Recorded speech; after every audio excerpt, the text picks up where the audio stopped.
Let's create a one-to-one relationship. You won't do this very often, but you need to know how. And for this video, I've added two tables to the database, one for a set of company cars and another for the employees who drive them. You can see the company uses one type of car, so the way to identify who drives what is to use the license number field. Now, for this video, I'm going to pretend that each employee is assigned to a single car, but before I start, you need to know another new term: index. Access indexes the fields in your databases, and it uses them like you use the index in a book, to find data quickly. Indexes are on by default, but you can change their behavior or turn them off.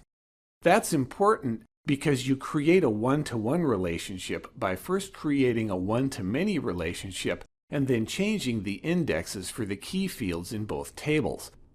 So I'll start by creating the relationship, and this time I'll use the lookup wizard.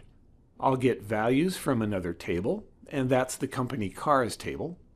I want the license number field.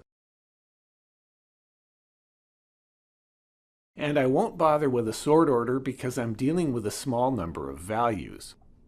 I'll hide the key column, call the field company car,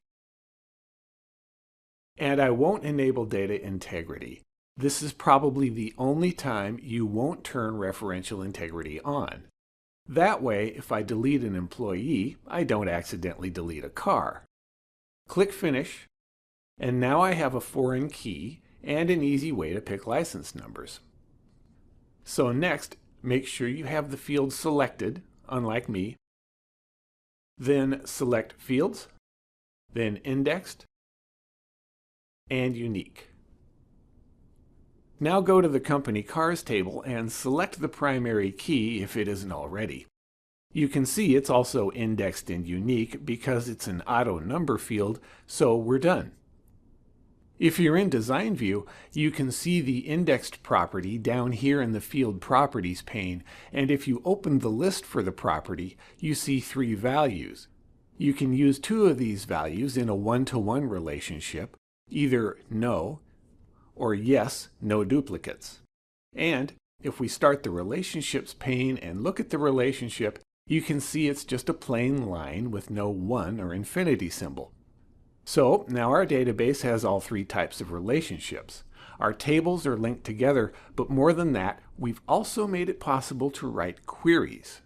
Your table relationships have a big impact on query design, and we'll see how that works in the next course, so keep going.